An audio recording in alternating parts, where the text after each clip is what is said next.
നിങ്ങളുടെ ഫേവറേറ്റ് സീരിയലുകൾ ടിവിയിൽ വരുന്നതിന് മുൻപേ സൺ നെക്സ്റ്റ് ആപ്പിൽ കാണാം. ഇനി എല്ലാവർക്കും മുൻപേ കാണൂ. ഇപ്പോൾ തന്നെ സൺ നെക്സ്റ്റ് ആപ്പ് ഡൗൺലോഡ് ചെയ്ത് സബ്സ്ക്രൈബ് ചെയ്യൂ. എന്തുപറ്റി? ആകപ്പാടെ ഒരു ഉത്സാഹക്കുറവ്.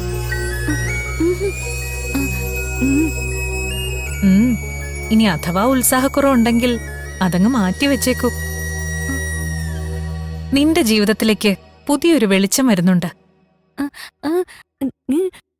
പ്രതീക്ഷയുടെ വിളക്ക്,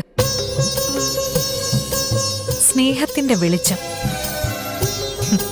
സന്തോഷത്തിന്റെ പ്രഭാതങ്ങൾ. എന്താണെന്ന് ഞാൻ പറഞ്ഞറിയണ്ട, നേരിട്ടറിഞ്ഞാ മതി. ഒരു നെയ്ത്തിരി വിളക്ക് കത്തുന്ന വേഗത്തിൽ ഈ പ്രകാശം തെളിയില്ല. കാറ്റടിക്കുന്ന കടൽക്കരയിൽ തെളിയുന്ന വിളക്കില്ലേ, അതുപോലെ ഒരുപാട് പ്രതിബന്ധങ്ങൾ ഉണ്ടാവും. കണ്ടിട്ടില്ലേ കടപ്പുറത്തെ വിളക്കിന്റെ അവസ്ഥ? ചുറ്റിയടിക്കുന്ന കാറ്റ്, തിരമാലകളുടെ ഇരമ്പം, അതൊക്കെ അതിജീവിച്ച് വേണം ആ വിളക്ക് കത്താൻ. അതുകൊണ്ട് തന്നെ കടൽക്കരയിൽ വിളക്ക് കൊളുത്തുമ്പോ ഒരുപാട് ക്ഷമ വേണം. അതുപോലെ നിന്റെ ജീവിതത്തിലെ വിളക്ക് തെളിയാനും അതേ ക്ഷമ വേണം.